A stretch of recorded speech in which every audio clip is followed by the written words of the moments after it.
एक बार करके देखें। ये छोटी सी साधना, जीवन में देखने को मिलेंगे चमत्कार। हम भूल जाते हैं कि जीवन का अंधेरा पक्ष भी हमें सही रास्ते पर ले जाने में मददगार होता है। इसलिए कहा जाता है कि सुख और दुख, इन दोनों किनारों पर अगर संयम के साथ चलने की आदत बना लें तो जीवन को सही संदर्भों में समझ पाएंगे। अपना पाप पाप नहीं लगता, अन्य का निष्पाप होना खलने लगता है। संयम का स्रोत आत्मसंकल्प है जो भीतर से आता है। अपने जीवन की कहानी हम सब जानते हैं, उसे समय समय पर दोहराते भी हैं। हर कहानी में सुख होता है तो दुख भी, पीड़ा मौजूद रहती है तो प्रसन्नता भी। कुछ बातें हमें गौरवान्वित करती हैं तो कुछ अवसाद की तरफ धकेल देती हैं। यानी हमारी कहानी में जीवन के सारे पक्ष और रंग होते हैं, लेकिन हम सुनाते वही हिस्सा हैं जो हमें चमकदार साबित करता है, जो सबसे अलग करता है। क्या यह खुद के साथ न्याय है? हम भूल जाते हैं कि जीवन का अंधेरा पक्ष भी हमें सही रास्ते पर ले जाने में मददगार होता है। इसलिए कहा जाता है कि सुख और दुख, इन दोनों किनारों पर अगर संयम के साथ चलने की आदत बना लें तो जीवन को सही संदर्भों में समझ पाएंगे। हम महापुरुषों की कहानी पार आचकर अभिभूत तो होते हैं, लेकिन उनकी तरह जीने से कतराने लगते हैं, इसलिए कि कामयाबी के लिए 100 कष्ट सहने होते हैं। न्याय और अन्याय में फर्क करना पड़ी देता है। अगर यह रास्ता मंजूर हो तो शायद हमारी आधी मुश्किलें पहले ही दूर हो जाएं। मगर समस्या यह है कि हमें जितनी चिंता अपने सफर को लेकर नहीं होती, उससे ज्यादा दूसरों को गिराने की होती है। हम खुद की कमियों को देखने के पहले दूसरों की खूबियों को कमियों में रूपांतरित करने लगते हैं। अपना पाप पाप नहीं लगता, अन्य का निष्पाप होना खलने लगता है। सदियों से एक विराट सवाल खड़ा है कि न्याय निर्णय करे वह पवित्र आत्मा न्यायमूर्ति कहाँ है? भ्रष्ट समाज और उसकी व्यवस्था का विरोध करने वाला पूर्ण रूप से अभ्रष्ट व्यक्ति कहाँ है? समाज, देश और दुनिया जिस दुर्दशा की ओर जा रही है, उसके लिए क्या हम जिम्मेदार नहीं हैं? जैन परंपरा में आचार को बहुत महत्व दिया गया है। आचार धर्म साधना की बुनियाद है। इसका मूल है संयम। यह प्रश्न उठाता है कि संयम किसका हो? निर्देश मिलता है हाथ का संयम, पांव का संयम, सारी कर्मेंद्रियों का संयम, सारी ज्ञानेंद्रियों से होने वाली अनुभूतियों के प्रति होने वाले राग द्वेष मूलक मानसिक परिणामों का संयम। यह संयम मन, वाणी और कर्म के सारे स्तरों पर होता है। मन के स्तर पर राग द्वेषात्मक संकल्प विकल्पों का, वाणी और कर्म के स्तर पर उनकी क्रिया प्रतिक्रियात्मक अभिव्यक्तियों का, जो हिंसा, परिग्रह, अब्रह्मचर्य, स्तेय असत्य के रूप में व्यावहारिक स्तर पर होती है। संयम का स्रोत आत्मसंकल्प है जो प्रज्ञा से निष्पन्न होता है। प्रज्ञा की ज्योति में आत्मसमीक्षण की अनिवार्य परिणति संयम है, क्योंकि सारे असंयम का स्रोत प्रज्ञा का अभाव है। संयम का प्रभाव हमार केवल इस तरह भगवान को कर सकते हैं महसूस। मिल सकती है जीवन में तरक्की, असाधारण होने की आकांक्षा, बहुमूल्य वस्तु की चाहत और शिखर को छूने की मनोवृत्ति हमको पागल बना देती है। लेकिन हम यह नहीं जानते हैं कि जीवन में जो साधारण हो जाता है, जो सरल होता है, वही असाधारण बन जाता है। लेकिन कोई साधारण होना नहीं चाहता है। अहंकार ऐसा होने भी नहीं देता है। इस जगत में सबसे कीमती क्या है? जवाब मिलेगा नौकरी, घर, स्वास्थ्य, धन, रत्न, सोना आदि कीमती वस्तुएं हैं। लेकिन यह सच नहीं है। संसार में जो चीजें फ्री में मिलती हैं वही सबसे ज्यादा कीमती हैं। नींद, हवा, पानी, शांति, आनंद, उत्सव, प्रकाश, अग्नि और इनसे भी ज्यादा सांसें। जीवन और जगत की ये सबसे बहुमूल्य चीजें हैं जिनका कोई मूल्य नहीं है और कोई मोल हो भी नहीं सकता। यह सत्य है, लेकिन हमें यह दिखता नहीं है। इसका कारण है मन और बुद्धि को विचारों में लिप्त कर लेना। जिस दिन हम निर्विचार हुए उसी दिन यह सरल सत्य प्रकट हो जाएगा। हमें समझ में आ जाएगा कि जो साधारण और सामान्य चीजें हैं वे कितनी दुर्लभ हैं। असाधारण होने की आकांक्षा, बहुमूल्य वस्तु की चाहत और शिखर को छूने की मनोवृत्ति हमको पागल बना देती है। लेकिन हम यह नहीं जानते हैं कि जीवन में जो साधारण हो जाता है, जो सरल होता है, वही असाधारण बन जाता है। लेकिन कोई साधारण होना नहीं चाहता है। अहंकार ऐसा होने भी नहीं देता है। इस कारण हम अनिद्रा, भूख, भय, चिंता, सुख की खोज अनवरत करते रहते हैं। और जिस दिन सत्य का ज्ञान होता है उस दिन हमारे हाथ से समय खत्म हो गया रहता है। एक कहानी है। एक राजा ने सुंदर महल बनवाया जिसके मुख्य द्वार पर गणित के सूत्र लिखवाए। उसने घोषणा की, सूत्र को हल करने पर ही द्वार खुलेगा। अनगिनत विद्वान आए और चले गए। कई लोगों ने इन सूत्रों को हल करने में दिन रात लगा दिए, पर सफल नहीं रहे। एक साधक को समय मिला तो उसने आंख बंद कर कुछ पल ध्यान किया। इसके बाद द्वार को धीरे से धक्का दिया तो द्वार खुल गया। राजा ने साधक से पूछा, इतनी आसानी से द्वार कैसे खोल लिया? साधक बोला कि अंतर्मन से आवाज आई कि पहले यह देख लो कि द्वार भी बंद है या नहीं। मैंने बस दिल की बात मानी। जीवन भी ऐसा ही है। हम पहले ही मान बैठे हैं कि समस्याएं हैं। कई बार यह जिंदगी हमें बताती है कि समस्या है ही नहीं, लेकिन हमारे विचारों ने ऐसी सोच बना ली है। असाधारण होने के लिए अपनी वासना का त्याग करना होगा। बहुमूल्य बनने के लिए साधारण बनना होगा, जैसे वृक्ष, नदी, चांद, जानवर। उनकी तरह जीवन को सरलता और सजगता से जीने का अभ्यास करना होगा। साधारण होने में संचय का मोह बाधा है, बहुमूल्य में अहंकार रोड़ा है। बुद्ध जिस दिन साधारण बने, अपनी चेतना को भावहीन किया, उसी दिन वह बहुमूल्य और असाधारण हो गए। हम चाहते क्या हैं?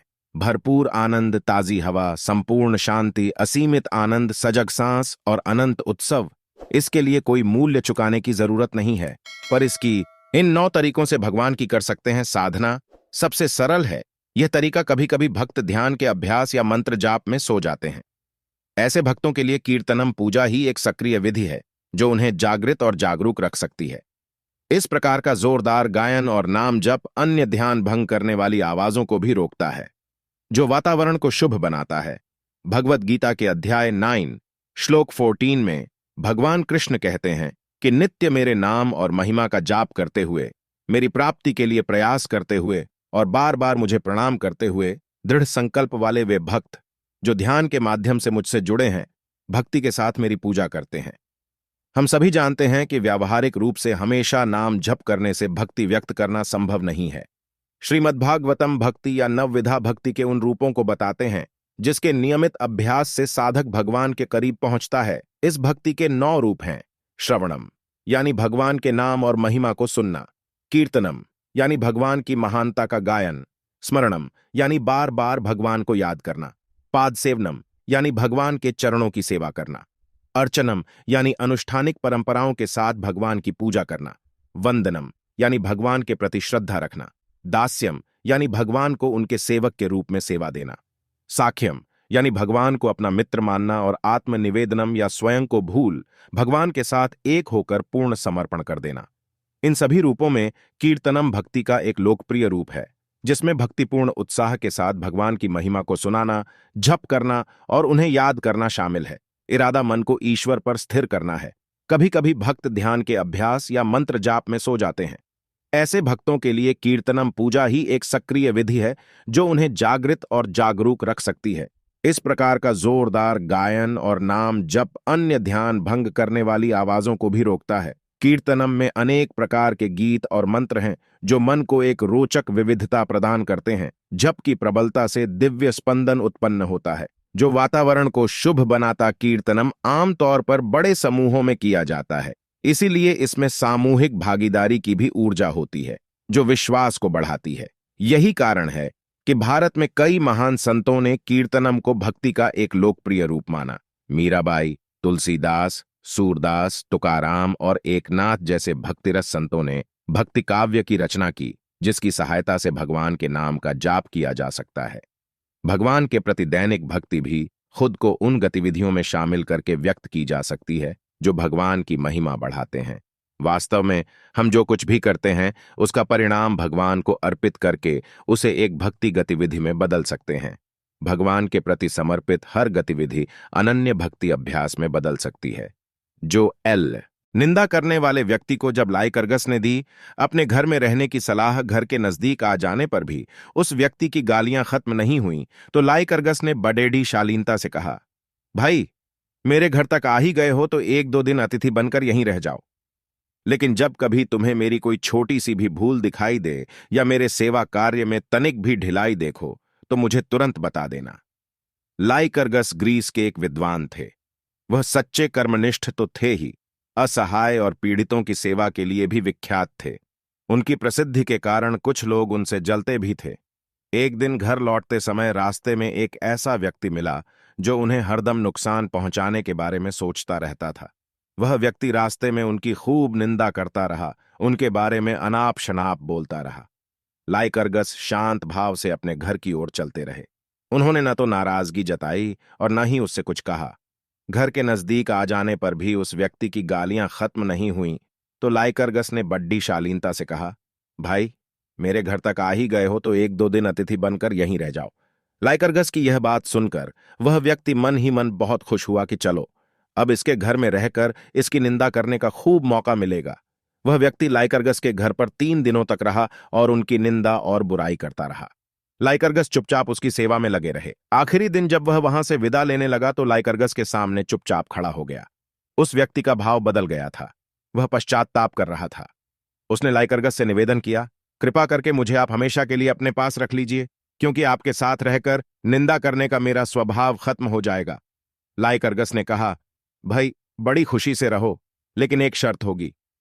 उस व्यक्ति ने कहा, बताइए, आप जो कहेंगे मुझे मान्य होगा। लाइकरगस ने कहा, जब तक तुम्हारी इच्छा हो मेरे घर में रहो, लेकिन जब कभी तुम्हें मेरी कोई छोटी सी भी भूल दिखाई दे या मेरे सेवा कार्य में तनिक भी ढिलाई देखो तो मुझे तुरंत बता देना। उस समय तुम्हारा मुझे टोकना मेरे लिए हितकर होगा। संकलन। निर्मल जैन। कलाओं के ज्ञानी होने के बाद भी इसलिए भगवान बुद्ध ने ली परीक्षा, फिर हुआ चमत्कार, अंकमाल लौटा और तथागत की सेवा में जा उपस्थित हुआ। अपनी योग्यता का बखान करते हुए उसने भगवान बुद्ध से कहा, भगवान, अब मैं संसार के प्रत्येक व्यक्ति को कुछ न कुछ सिखा सकता हूं। अब मैं कलाओं का पंडित हूं। भगवान बुद्ध मुस्कुराए और बोले, अभी तो तुम कलाएं सीख कर आए हो युवक। अंकमाल भगवान बुद्ध के सामने उपस्थित हुआ और बोला, भगवान, मेरी इच्छा है कि मैं संसार की कुछ सेवा करूं। आप मुझे कहीं भेज दें ताकि मैं लोगों को धर्म का रास्ता दिखला सकूं। बुद्ध हंसकर बोले, तात, संसार को कुछ देने से पहले अपने पास कुछ होना आवश्यक है। जाओ, पहले अपनी योग्यता बढ़ाओ, फिर संसार की सेवा करना। अंकमाल वहां से चल पड़ा। बाण बनाने से लेकर चित्रकला तक जितनी भी कलाएं हो सकती थीं, उन सबका उसने कठोर अभ्यास किया। उसकी ख्याति कलाओं के झांताके के रूप में उस पूरे क्षेत्र में फैल गई। अंकमाल लौटा और तथागत की सेवा में जा उपस्थित हुआ। अपनी योग्यता का बखान करते हुए उसने भगवान बुद्ध से कहा, भगवन, अब मैं संसार के प्रत्येक व्यक्ति को कुछ न कुछ सिखा सकता हूं। अब मैं कलाओं का पंडित हूं। भगवान बुद्ध मुस्कुराए और बोले, अभी तो तुम कलाएं सीख कर आए हो, परीक्षा दे दो, तब उन पर अभिमान करना। अगले दिन भगवान बुद्ध एक साधारण नागरिक का वेश धर अंकमाल के पास गए और उसे अकारण खरी खोटी सुनाने लगे। अंकमाल क्रुद्ध होकर उन्हें मारने दौड़ा तो बुद्ध वहां से मुस्कुराते हुए लौट गए। उसी दिन मध्याह्न में भगवान बुद्ध फिर वेश बदलकर अंकमाल के पास पहुंचे और बोले, आचार्य, आपको सम्राट हर्ष ने मंत्रिपद देने की इच्छा जताई है। क्या आप उसे स्वीकार करेंगे? अंकमाल को लोभ आ गया। उसने कहा, हाँ हाँ, अभी चलो। भगवान बुद्ध फिर मुस्कुरा दिए और चुपचाप वापस लौट गए। अंकमाल हैरान था, आखिर बात क्या है? सायंकाल अंकमाल को भगवान बुद्ध ने बुलाया और पूछा, वत्स, क्या तुमने काम, क्रोध और लोभ पर विजय की विद्या भी सीखी है? आश्चर्यचकित अंकमाल कुछ न कह सका। फिर भगवान बुद्ध ने अंकमाल को दिन भर की सारी घटनाएं याद दिलाईं। उसने लज्जा से सिर झुका लिया और आत्मविजय की साधना में जुट गया। संकलन। R.D. अग्रवाल प्रेमी।